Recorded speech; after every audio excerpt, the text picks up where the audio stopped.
las setas. Bueno, estamos aquí ante una seta que son dos en uno.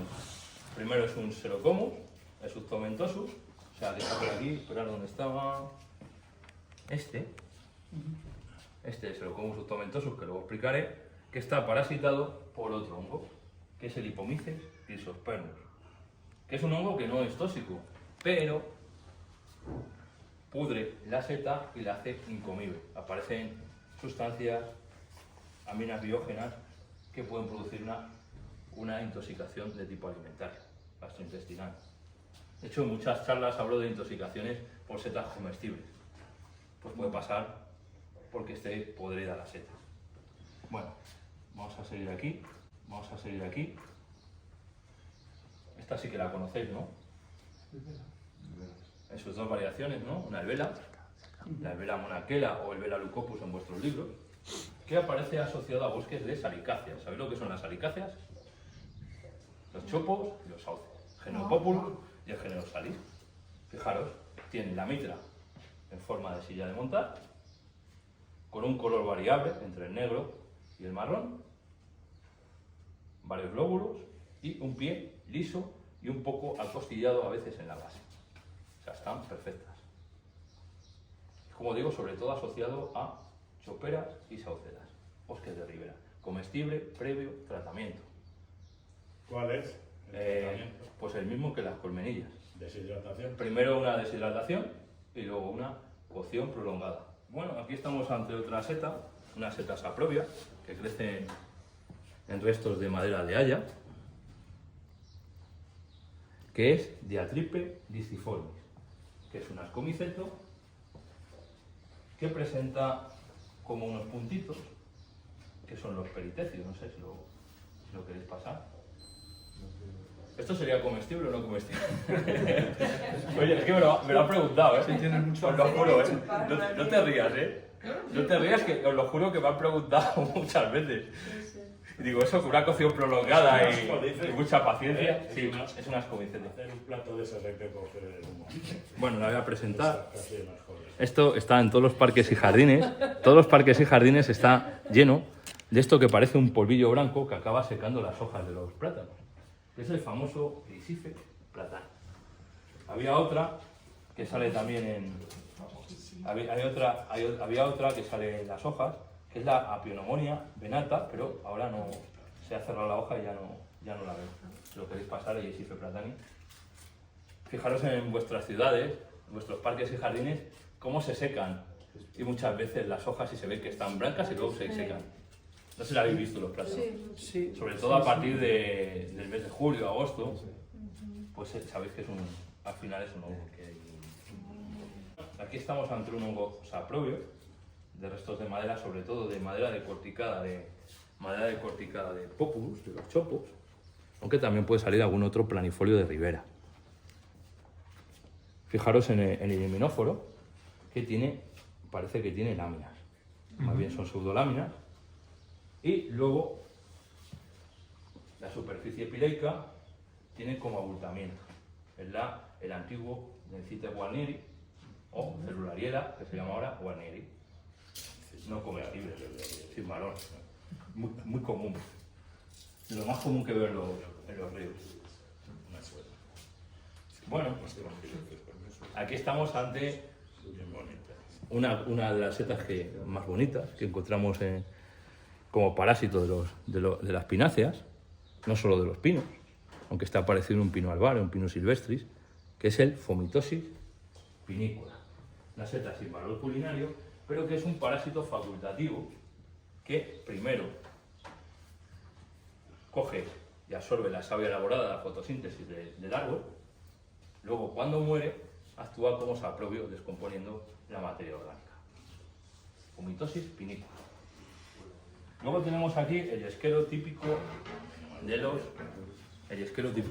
los álamos, de los chopos, que en los libros de toda la gente viene como fomes fomentarius, y que ahora son fomes incengai, que es la especie mediterránea, digamos, de fomes. Fomes incengai, pues que es fácil de reconocer por esta forma semicircular del píleo y los polos. Y es muy difícil, aunque lo veis así, encontrar esporas en los fóbiles. Muy difícil. A la hora de estudiar, a pesar de que se encuentra todo el año, muy complicado. Y que es necesario para diferenciar las dos especies. Al menos la espora o bien hacer un poco de biología molecular. Bueno, aquí tenemos uno que, madre mía, ¿qué estaría pensando el micólogo? Cuando le puso el nombre, estaría trastornado, perdido, porque de verdad, está hecho, bueno, está en su fase, Terminal. su fase terminal ya, casi ciencia forense. Es el Reubarbariboletus armeniacus. O sea, estaba pensando el tío, no sé, veía que podía pensar en alguna cosa bonita. Pues no. Esta especie tiene la cutícula de color rosácea y se agrieta en tiempo seco, como ahora. Los polos son de color amarillo y se manchan de azul al tacto. El pie tiene tonos amarillos rojizos y al corte es naranja en la base. No lo imaginamos porque está en su fase más terminal. Es micorrícico de fagáceas. Fagáceas no son los cuerpos, castanea, incluso a veces en fagos. ¿Sabes, Javier? Reubarbariboletus es por colores de melocotón, del triubano. De rubargo, sí. Es el color melocotón. El color melocotón justo que tiene la base del pie. En la base y el sombrero. Y el sombrero. También, Reubarbariboletus por el color de melocotón. Bueno, luego estamos ante otra fase terminal. Hoy estamos con setas en la última fase ya. Muy seco, porque hace mucho calor y aire ha hecho. Bueno, es el Hipholoma fascicularis. Es una seta interesante porque es saprobia de restos de madera tanto de planifolios como de coníferas. Es tóxico, produce síndrome gastrointestinal y hay personas que se lo produce y a otras no. Luego tiene las láminas, sobre todo crecen en grupos cespitosos, unidos por los pies, y las láminas son de color verdoso, a diferencia de otras especies que pueden ser como el casnoides, que son más grises. Sí, pero de esta mañana ahora han perdido bastante. El calor los ha secado.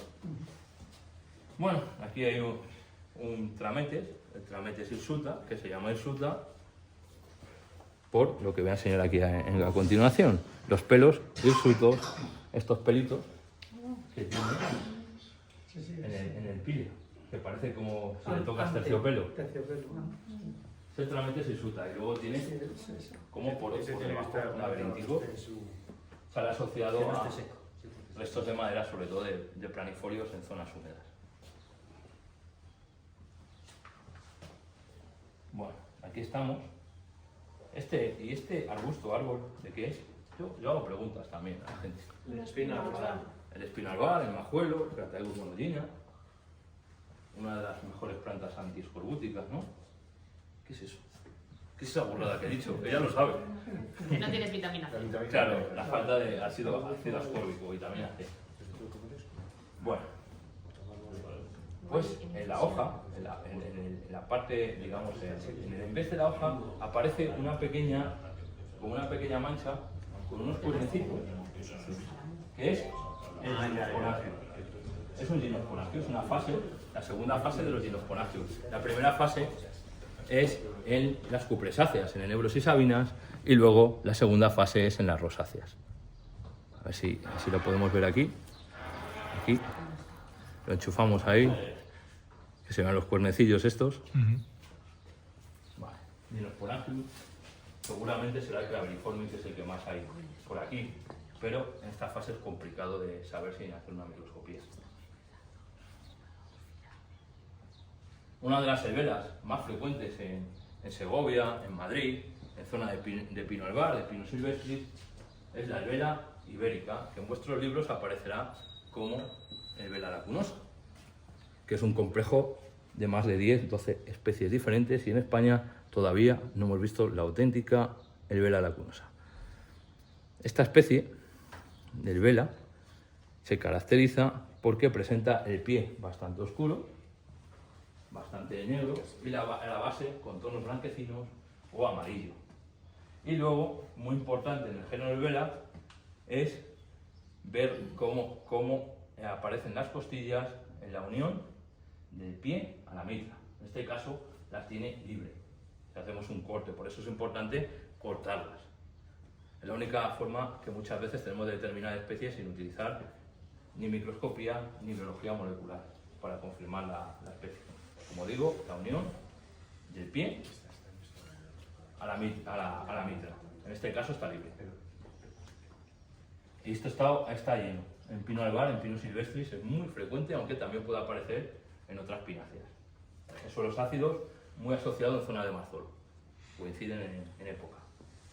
Bueno, otro parásito. ¿Puedo preguntar en pino? Sí, en pino albar, en Pinus silvestris sobre todo. Sí. Sí. Yo le he cogido mucho en Ribera de Ríos. Es que es otra, la de Ribera del Río es otra vera. Sí, no es la... No es la ibérica, es parecida. Será la fusca, seguramente, en chopos. No, en chopo no. No digo chopo, zonas abiertas a orilla de ríos. ¿Con ese tono? No me viene ninguna así a la cabeza. Puede ser Juniperi también. No sé.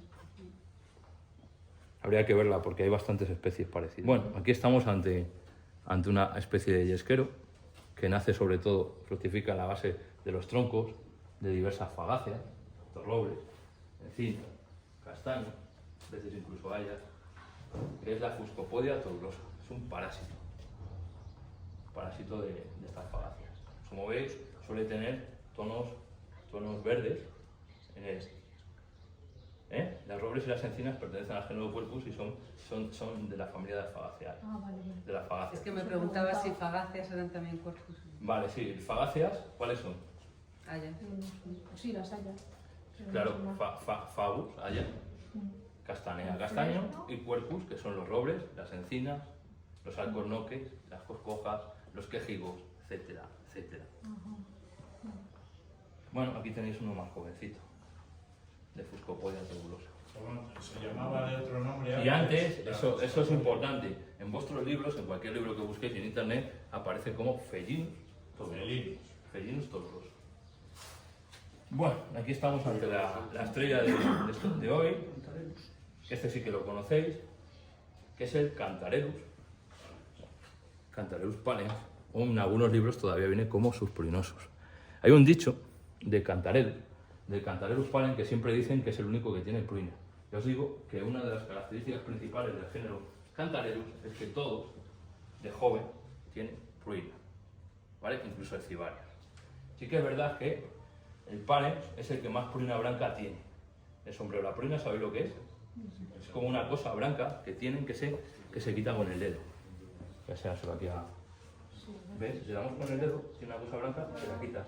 Como un polvito blanco. Como las ciruelas. Sí, eso, como las ciruelas. Cantarellus palens. Realmente, fijaros, el himenóforo no tiene... fijaros que esto no son láminas. ¿Por qué no son láminas? Y yo digo que son pliegues. ¿Por qué?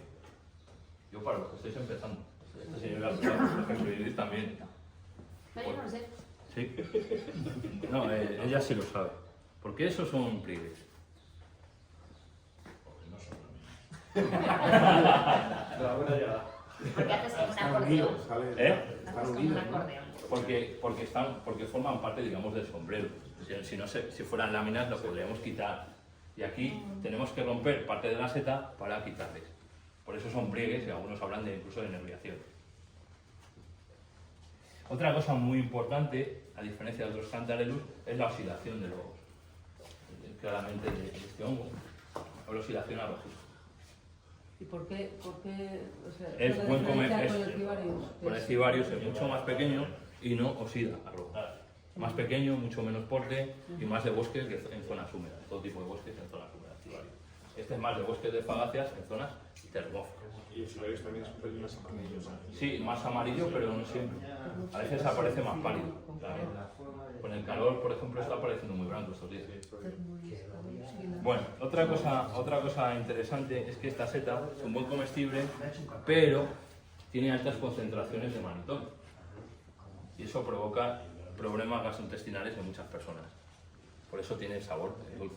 Además que tiene muchos calotenos. ¿El Cibarius también?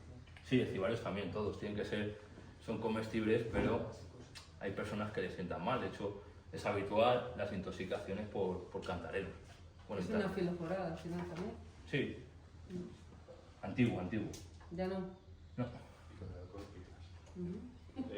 Que con el alcohol pica. Pica un poco. Sobre todo más el Cibarius que el Palens. Sí, pero los dos pican. Luego tenemos aquí el famoso pucheruelo. Pero con el alcohol, cuando lo comes y no comes alcohol, o... El famoso... Esto es el famoso pucheruelo. amigo. Era antes una albela, la albela que se llamaba leucomelaena. Pero ahora, con estudios de biología molecular, se ha llegado a la conclusión de que pertenece a otro género que es Disingia. Fijaros que tiene esta forma de puchero, por eso lo llaman pucheruelo, de cazuela, y con un pequeño pie con unas pequeñas costillas. Es comestible previo tratamiento, como las colmenillas, deshidratación y luego una posterior cocción. ¿Se llama, perdón? Se llama Disingia leucomelas. Veréis en los libros que vendrá como el Vela leucomelaena o Disingia leucomelaena, pero hay un código que además estamos muy orgullosos que sean de España, que es de Madrid, que entra en 2026, en el que nos dice que el nombre original con el que describió la especie, el micólogo que la describió inicialmente, hay que conservarlo, aunque no conserve el género y el número, y por eso le cambiaron el nombre. Así que Disingia leucomelas, que realmente si hubiera concordancia sería leucomelaena. ¿Dónde sale? ¿Dónde fructifica? ¿En primavera? ¿Dónde? En pinares, ¿no? En todo tipo de pinos. Vale.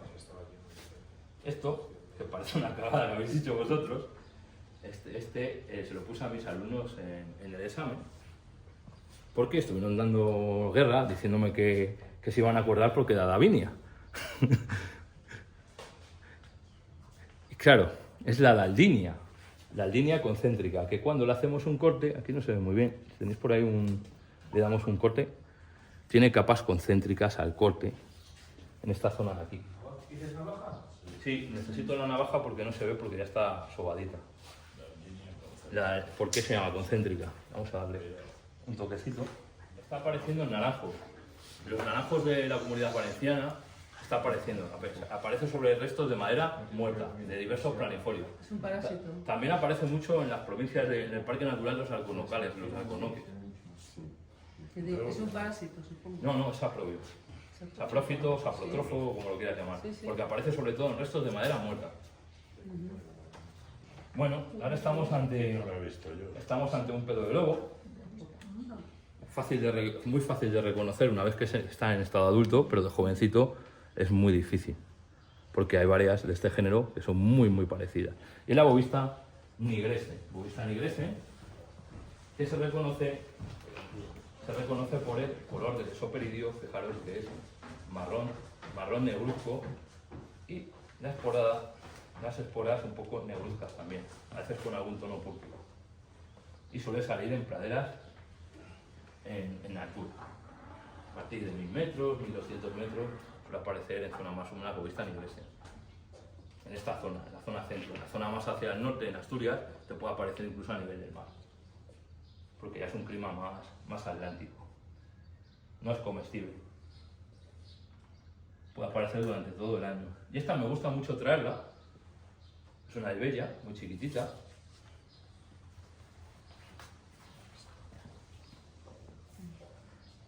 No sé si sabéis cuál es su hábitat de esta albella. Alguno que tenga más. La albella elvellula. ¿Sabes cuál es su hábitat? Su ecología.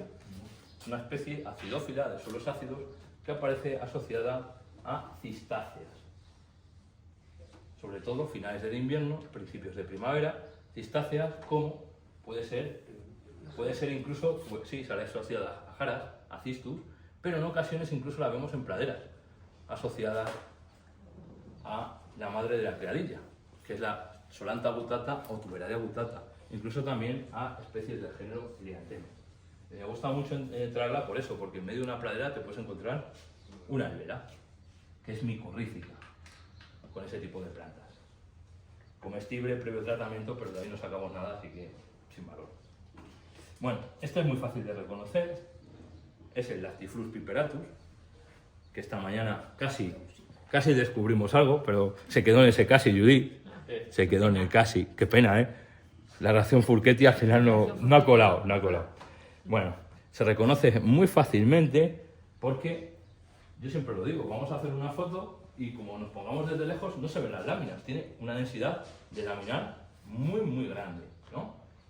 Blanco por todos los sitios, el látex incluso blanco, la densidad laminar muy grande y el látex es importante, cuando se seca no se vuelve verde, que es lo que ocurre con el otro Lactiflux, que es el Glauceste, que salen en ocasiones juntos en la misma ecología. Pero ¿desde cuándo es Lactiflux y no Lactarius? Eso es. El Lactiflux es el Lactarius. De Sí, toda la vida, en ¿no? vuestros libros viene como Lactarius piperatus de toda la vida. Yo- El nombre es válido, ¿eh? De una edad para arriba yo ya he decidido Vale. que yo no cambio. ya Comentar de- algo muy importante Vamos, es tengo que, más claro que el agua. algo muy importante Hay mucha es que, gente así ya. es que el nombre de claro. Lactarius es válido, se puede utilizar indistintamente. ¿Vale? Aunque el prioritario es Lactiflux, pero podemos utilizar Lactarius. Lactarius piperatus, que es una especie muy picante y por tanto, aunque las guías vienen como no comestible, es tóxico. Hay gente que lo usa para condimento picante. Incluso lo hacen Sí, también. le hacen varias cocciones y Encurtido. encurtidos. Encurtidos se suele hacer en los países del norte y del este de Europa. Pero tienen sescoiterpenos cíclicos que pueden producir el famoso efecto metocatártico, que en medicina es los vómitos y las náuseas. Bueno, Lactiflux piperatus. También tiene un antibiótico que es la piperacina. Bueno, una amiga colmenilla, que es la purpurascens, no sé cómo, si le habéis cambiado algo, no, la habéis puesto bien. Vamos, si la purpurascens, que la ponemos aquí en pantalla. Vamos, que la purpurascens es fácil de reconocer, aunque como esto está ya modificado, no se ven bien los colores naranjas del himenio, que son característicos, ni tampoco los tonos púrpura que tienen las costillas. Eso ya es porque cuando se ha tratado, bueno, en naranja sí que se ve el himenio. Eso es característico de purpurascens. ¿Y dónde fructifica esta? La morquela purpurascens. Aquí. Sí, en pino.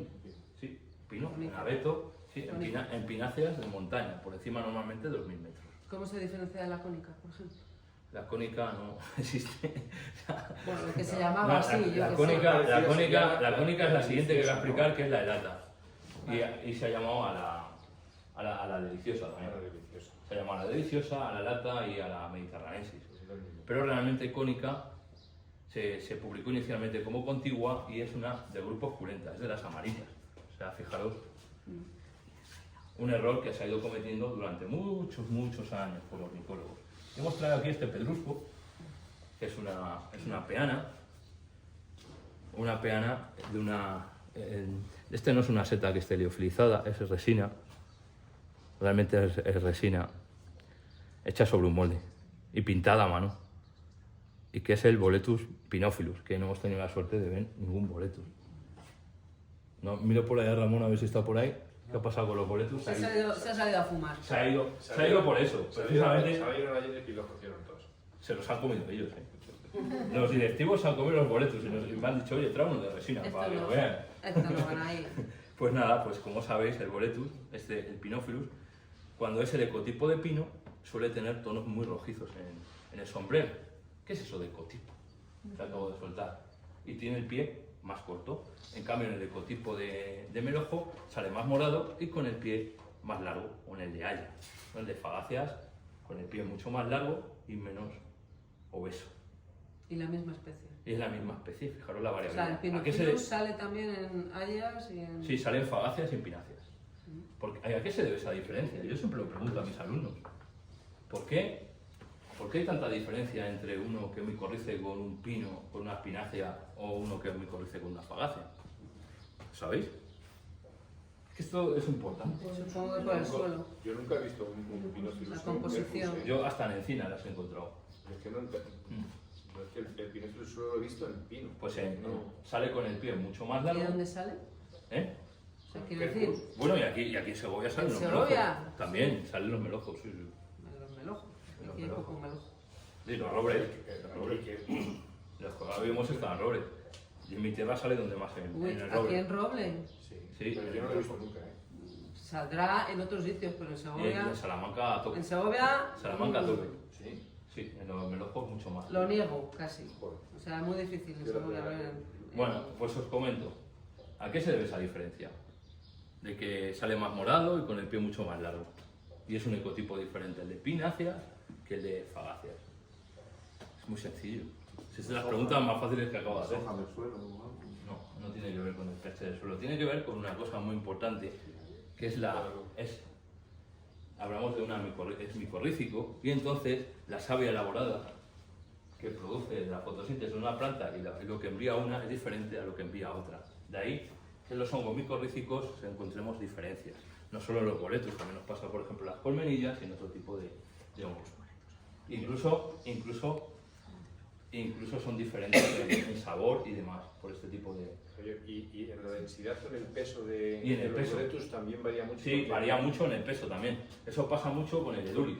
Boletus eduli, Es lo que que- Fernando que fue conmigo a Alba de Torme y fuimos a ver uno que sale en alimio. En el alimio. En una cistácea, en un jaguarzo, una jara, diferente a la jara. Y entonces ese lo tocas, No con pinos. no pesa. O sea, tiene una densidad menor y tiene mucho menos pie y Es mucha igual, menos es carne. igual de grande, ¿eh? Puede ser un Sí, boletus como puede ser así, va a ser de y lo un pesa. un kilo, y lo coges y... Zamoranito, Coño, ese es Ah, zamoranito. zamoranito, ¿no? El zamoranito, que es de peor calidad que un boletus eduli. Pero sin embargo, cuando los vendes son más caros. ¿Y es la misma especie?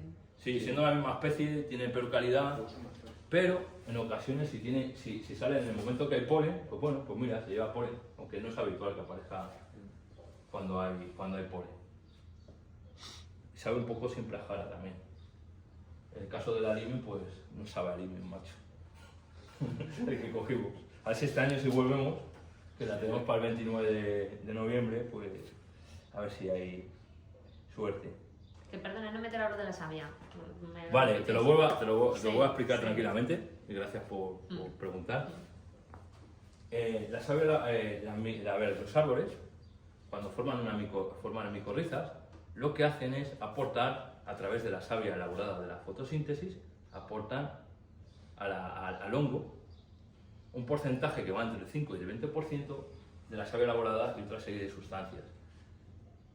En condiciones normales, que no haya habido ninguna poda ni ninguna alteración, porque si no, primero dedican ellos a crecer y a crecer sus ramas. Y entonces lo que hace, pues cada árbol aporta diferente porcentaje. Y esa diferencia de porcentaje nos produce cambios en la morfología, tanto en el color, en la densidad, incluso en el tamaño de los pies. Por eso hay muchas veces que especies de hongos micorrícicos tienen esos cambios tan drásticos de forma y que les vemos diferentes.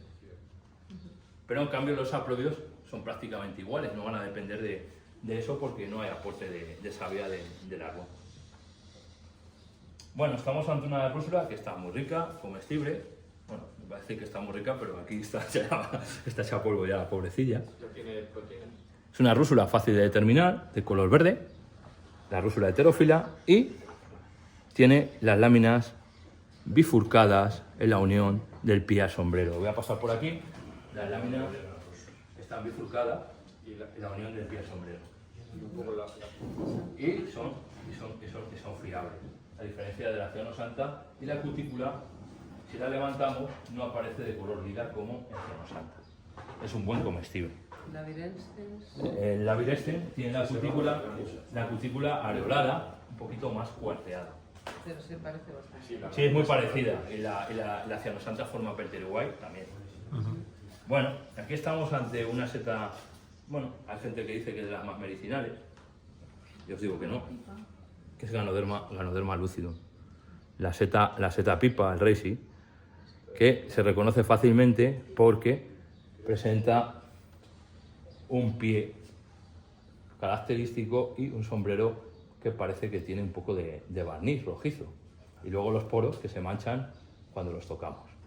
¿Hay alguna otra especie en España que tenga este aspecto? Yo a veces la digo. Aquí en Segovia no está.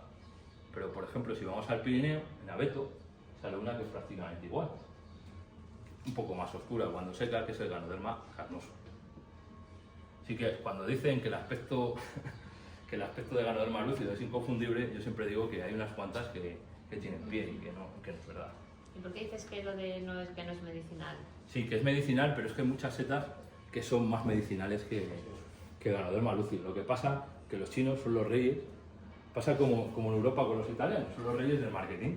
Ellos encuentran algo que es verdad y lo exageran de tal manera que lo vuelven imprescindible para todo el mundo. Luego nosotros tenemos setas europeas que tienen bastante más polisacáridos y tienen bastantes cosas más interesantes que Ganoderma, pero el marketing es lo que funciona. Como por ejemplo. A mí el Ericium erinaceus, el Aprelutus es de las que más me gustan, su concentración y demás, Aprelutus ostreatus y demás. Aunque las Aprelutus tienen un problema, y esto no lo habéis oído nunca. No se pueden consumir en crudo, porque tienen hemolisinas. Sí, tienen hemolisinas. Todas las Aprelutus, todas tienen hemolisinas, incluso un poco de cianuro de hidrógeno. Sí, una seta de cardo tiene más, incluso hemolisinas que las ostreatus. Pero tiene hemolisinas, volátiles. Sí, lo que pasa es que normalmente la intoxicación, la hemólisis es leve y no le pasa nada a nadie. Estamos hablando de una pequeña degradación de glóbulos rojos que tampoco pasa nada. Y se elimina con el calor. Sí, se eliminan, por eso hay que cocinarlas. Bien. Tampoco es una seta. Es que no se prestan a comer incluso esas setas. Bueno, no se prestan en crudo, pero hay gente que prueba cosas muy raras. Sí. Bueno, esto es otra colmenilla que está aquí replicada, es la Morquela dunali. Morquela dunali, fácil de reconocer porque los alveolos son normalmente redondeados y se disponen de forma vertical. Bueno, se ha asociado tanto a fagáceas como a pináceas en suelos básicos. Comestible, previo, tratamiento. Y aquí está la que publiquemos nueva, la famosa Morquela ibérica, que es muy chiquitita, se parece mucho a las semiliberas. ¿Así se hace? Sí, un poquito más. Así. ¿Se Sí. supone que está seca o no? Sí, esta es un poco... O sea, en brochales de este año sí ha salido. ¿Salió ibérica? Sí. Se ahora es que hay cosas que... Nos decía que salía el Pinófilus mucho en cuerpos. Siempre sale asociado a planifolios Jamás. de ribera, como es los populus y los frasinos, lo que sale en otros y sitios los de aquí. avellanos, sobre todo en avellanos, en Colibris avellanos. Es bastante frecuente esta especie. Se queda así muy pequeñita, ¿vale? La verdad es que no, como comestible deja bastante que desear, pero bueno, ahí la tenemos. Tenemos aquí una rúsula con un olor, madre mía. Fuetes. No, fuetes no es. Es la Sus foetens. La rúsula Sus foeten, que es típica de fagáceas termófilas. Tiene un olor, sí, que hay gente que me dice, Javi, huele a cuerno quemado. A mí me huele desagradable, más que cuernos quemados. La verdad es que no he quemado ningún cuerno. ¿Vosotros habéis quemado algún cuerno? No. Tú, Judith, que haces cosas raras por ahí. Más cuernos todavía no he experimentado. Porque lo cortas y huele a quemado. Sí, cuando Cuando lo les cierras. cepillan, Cuando lo cierras. cuando les cepillan. Cuando lo cierras huele a cuerno quemado. Sí, huele un poco a cuerno quemado. Sí. Sí, que es un Bueno, muy Si hay que hacer desagradable. una trompeta con un cuerno, hay que La cortarlo. rúsula Sus ¿Qué foeten, cosa aquí? que tiene el margen acanalado estriado, con esos colores pardo anaranjados, y que la cutícula no es tan viscosa como Rúsula foeten, que es más de planifolios más húmedos y atlánticos. Tendrá el pie hueco. Sí, tiene el pie hueco además, cavernoso. El pie lo tiene cavernoso o hueco si le damos un corte. Bueno, sí. No queremos tampoco cortarlo. Esta preciosidad, que estaba mucho más bonita, o sea, ya ha perdido las exudaciones que tenía, es el Pseudoinonotus driadreus, que es un parásito de fagáceas. Fijaros, está en su fase de primordio, luego se hace bastante más grande. Se reconoce bien por las exudaciones negras que tiene aquí. Estas exudaciones tan llamativas. Luego, fijaros los poros que tiene. Bueno, está en una fase de primordio. Luego nos podemos imaginar que se puede hacer bastante enorme así. Y tiene la causística de que suele aparecer siempre en los mismos árboles, una vez que aparece un año. ¿Vale? Como pasa, por ejemplo, con las ganodermas. ¿Saprófita también? No, parásita. Parásito. Parásita. Aunque es parásita facultativa, si muere el árbol sigue descomponiendo. No es una parásita obligada. Bueno, aquí tenemos una que es un poco de, ¿cómo era? De mentira, ¿no? Sí. De mentirijilla. Bueno, la seta está liofilizada y luego está tratado con una laca. Y como estamos hablando de setas de primavera, pues estamos ante la famosa Gyromitra esculenta. Gyromitra esculenta, ¿sabéis lo que significa esculenta, no? Sí, Qué comestible. qué buen comestible. Que era buen conocido. Pero es una especie que en España consideramos tóxica, aunque en otros países del norte de Europa es casi la seta nacional, porque en Finlandia, en Suecia, está en todos los mercados. Es una especie tóxica que produce el síndrome giromitrínico, sobre todo si se consume en crudo. Está relacionada con problemas cardiovasculares también, incluso con el doble tratamiento, por tanto, tóxica. ¿Y por Estamos qué hablando no de lo ELA consumen? porque pensaban que era seguro consumirlas con un doble tratamiento de deshidratación y de cocción. Pero hay varias toxinas que permanecen durante el tratamiento y producen problemas cardiovasculares, incluso está relacionada también con un aumento de la carcinogénesis, del cáncer. Así que es Gyromitra esculenta. Se reconoce muy bien, a diferencia de las fulmenillas, porque tiene este aspecto de que parece una nuez o un cerebro, ¿vale? Con tonos siempre marrón, rojizos. Gyromitra esculenta, tóxica. Hay una cosa que se ha hecho bien en el decreto de España. ¿Sabéis cuál es? El decreto de comercialización. Es de los mejores decretos que hay, aunque dentro de lo que hay. Que no, tampoco es que sea muy bueno, pero es que el resto son mucho peores. Y es que Gyromitra esculenta aparece, ¿dónde aparece? En anexo, en la parte D, ¿no? En especies que no se pueden comercializar bajo ningún tipo de presentación o algo así. Esto significa que no se puede comercializar. Pero en España, si no hubieran hecho eso, se podría comercializar por el principio de reconocimiento mutuo de mercancías de la Unión Europea. Muy bien. Si llega por trazabilidad de países donde está permitido, se podría. Y entonces, por razones de seguridad alimentaria, al aparecer en el decreto español, no se puede, pero en otros países europeos, en todos, se puede. Siempre que no sea del país, que sea de países que esté permitido, por ejemplo, de Finlandia, Suecia. Fijaros qué curioso, pasa lo mismo con Tricoloma equestre.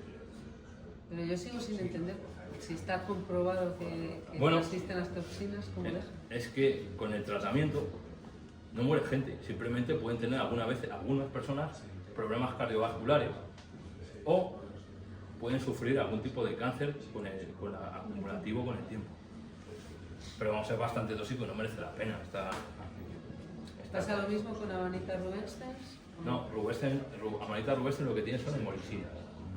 Como lo mismo que he comentado de los Y también pleurotos, con el calor desaparecen. claro, son termolábiles y con la temperatura desaparecen. Una cocción por encima de los 70 grados, más o menos, durante 10-15 minutos. Bien. Vamos a mis amigas las rúsulas, que están hechas polvo ya, pobrecitas. Esta rúsula es muy fácil de reconocer por su nombre. Es muy típica además de primavera tardía, principios de verano, asociada a fagáceas en suelos ácidos, cercano donde hay boletus. Y se llama la rúsula rubro, rojo, y alba. Rubro, alba, fácil de reconocer y con las láminas de color amarillo crema, un amarillo natilla que me decía algún amigo. ¿Y no hay muchas otras que se parezcan? Con sabor dulce, o sea, un sabor dulce. Sí, hay muchas que se parecen, pero pican. Entonces ya vas descartando y que tenga los tonos así O sea, blancos. la única que tenga sabor dulce puede ser esta. Puede ser, pero hay muchas, o sea, Claro, no los podemos esa fiar. es la Los historia, podemos fiar, sí. Rubro alba. Esta se ve mejor los colores. Se da esa, pero bueno. Y microscópicamente tampoco se podría diferenciar. Microscópicamente sí, Sí. pero tienes que mirar todas las 300 y pico rúsulas que hay en España. Bueno, otra muy fácil de reconocer, esta sale en bosques de fagácea suloácido, donde suele haber boletus aéreos y reticulatus, y esta es la rúsula roseipes, que aparece en zonas de boletus pinófilus, los pinares en primavera tardía. La roseipes, porque no se ve muy bien, así, aquí, ahí. Tiene tonos rosas en el pie, por eso se llama roseipes, fijaros, ahí en el pie. Roseipes. Es muy frágil, muy quebradiza, con las láminas amarillentas. En estado adulto, roseipes. Tiene coloraciones rosas que se vuelve amarilla con la edad. Es una especie que en los libros muchos incluso aparece mal, o en las exposiciones aparece con cualquier otro nombre, esta rúsula. Muy quebradiza. Rúsula roseipes. Pinares de montaña primavera tardía, coincidiendo casi siempre con la fructificación del Boletus pinófilos. Hay muchas rúsulas que tengan el pie rosado o así de color. Sí, sí, Claro. hay muchas. Pero rosa no, es más lila. Más lilas. Es un color más lila y no de esta época. Y no de esta época. Y no de esta época. otoño.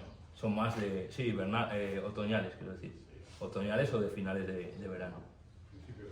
Otra Y no que, me y que además son tóxicas porque tienen circuito terpenos cíclicos. Bueno, este es muy interesante. Fijaros qué pelotones salen. Colibia. Sí, esta es fácil de reconocer. Antes era una colibia. Se caracteriza sobre todo por ese pie. Fijaros que a veces los micólogos ponen nombres con sentido. Están muy zumbados, pero a veces ponen nombres con sentido.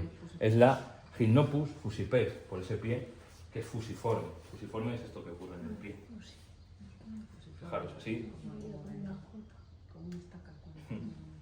Es más ancho en la parte superior y luego en la media se estrecha. El fusiforme.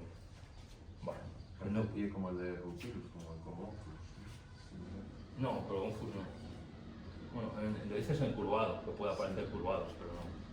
Pero no es una especie no comestible que aparece asociada a Probia, que aparece asociada a madera de planifolios.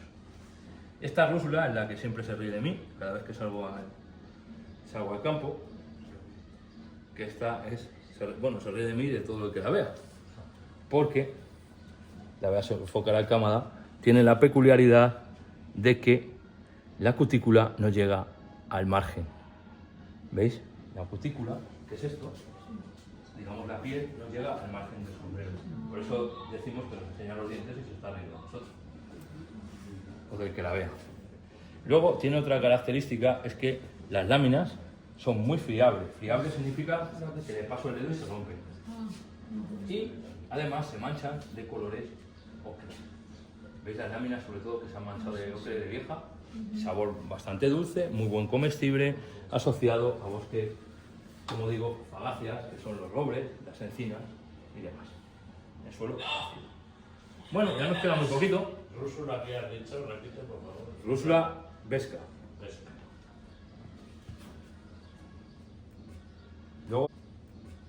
Luego estamos ante Xerocomus subtomentosus. ¿Por qué lo llamarán subtomentosus? Bueno, ponlo ahí y enfoca sobre todo la cutícula. Porque debajo de la cutícula. Porque la cutícula parece que tiene algo de tomento, ¿no? Que tiene esa como pruina. ¿Sí? Por eso le llaman subtomentosus. Tiene esa cutícula verde que a veces es rojiza. El pie presenta muchas veces como costillas, un poquito acostillado, ¿veis? Hay un poquito acostillado, los poros amarillos, que cuando le tocas al tacto se oscurecen y se azulean un Y también poquito. es fusiforme. Bueno, en este caso sí, pero no siempre. No sé. Y luego la característica fundamental para diferenciarlo de otras especies, tendremos que dar un corte. En el corte, la base del pie se mancha de rojo. Pero es que está muy vieja, no lo vamos a ver. O sí, a lo mejor hay suerte. Está vieja, sí, está cogida de tamaño. Sí, pero vieja me refiero de mayor. Esto está, no se ve el rojo ya. Gusanao. Está gusanado en toda la zona. Parasitado. Sí, por hipomices. Nada, no sé, no nos vale ninguno Es normal para enseñarlo. en esta época que esté llena de parásitos. Sí, esta es la morchela, una de las que llamamos cónica, que es la morquela elata. Elata se caracteriza sobre todo porque tiene unas costillas, a ver si se ven aquí, muy ennegrecientes y estrechas, delgaditas, sí que se ven, y con mucha tendencia a esto que ocurre aquí, que es erosionarse. Eso quiere decir que está rota la costilla, que se encuentra en el campo como rota. Las costillas son todas comestibles. son todas las morchelas. Eso es una buena pregunta. Con tratamiento. Con un tratamiento, Sí, pero con con un una doble cosa tratamiento. tóxica. ¿Y qué es lo más importante? ¿La Doble también, deshidratación? o sea, ¿Qué es más importante, la deshidratación o la cocción? La deshidratación. Sí, efectivamente. La mayoría de gente, por desconocimiento, piensa que es la cocción. Pero realmente lo más importante es la deshidratación, porque hay que eliminar las neurotoxinas que son desconocidas, que producen el síndrome cerebroso. Que es como una borrachera, con todo lo malo de una borrachera, o sea, mareos, inmovilidad, etcétera, etcétera. Han llegado. Sí, no hay risa, no hay ¿Y risa. son acumulativas o no? Pues no se conoce muy bien cómo... No se conoce todavía si son acumulativas o no. En el caso de... Se ha llegado a morir gente por consumirla Y- crudo, esa. Sí. Sí, en crudo y a partir sobre todo de 200 gramos fresco, 300 gramos de fresco. Por eso hay a veces que hay personas que no les pasa nada porque han puesto una Claro. o dos y no les ocurre nada. Pero están jugando a la lotería porque también depende de la susceptibilidad personal a la neurotoxina. Sí que es verdad que casi se ha demostrado que a la mayoría de personas aparece el síndrome a partir de 300 gramos en fresco sin deshidratar o poco cocinados, pero hay personas que tienen mucha más susceptibilidad personal. Y por tanto no podemos establecer nunca los famosos 300 gramos que dan en algunos libros. Nunca podemos por eso, porque va a haber alguien que va a tener mucha susceptibilidad personal y con una le va a dar el síndrome cerebroso. Y encima hay otro problema, que hay diferente concentración de neurotoxinas, de las toxinas es diferente en cada ejemplar. Claro, y sin hacer una HPLC, que vemos los picos, no vamos a saber la cantidad que tiene de toxina. Y en este caso, como encima es desconocida, tampoco lo vamos a saber haciendo la HPLC. lo cual no podemos asegurar absolutamente nada del síndrome. Bien, vamos a ver esto. Esto es un pedo de lobo muy grande, que normalmente es bastante grande, tiene un pequeño pie, y esto aparece así cuando ha perdido, digamos, la parte donde están las esporas, la greba, y nos ha quedado pues de esta manera, se queda en marrón. Lo que pasa es que como ya muy viejo ha quedado así como verdoso. La bovistela utriforme. Era la calvatia de antes. Calvatia utriformis de antes, sí, típica sobre todo de primavera y de otoño cuando llueve mucho. De las primeras especies que aparecen en los bosques cuando llueve. Saprodia. Bueno, y ahora me voy a nuestros amigos. Joder, macho, dicen que no huele. ¿Ahora cómo se llama? Antes era Polyporus umbellatus Sí. ¿Y ahora? y ahora se llama Dendropolyporus umbellatus, una especie comestible que fructifica todos los años si se hace bien y se corta y nos arranca en los mismos lugares.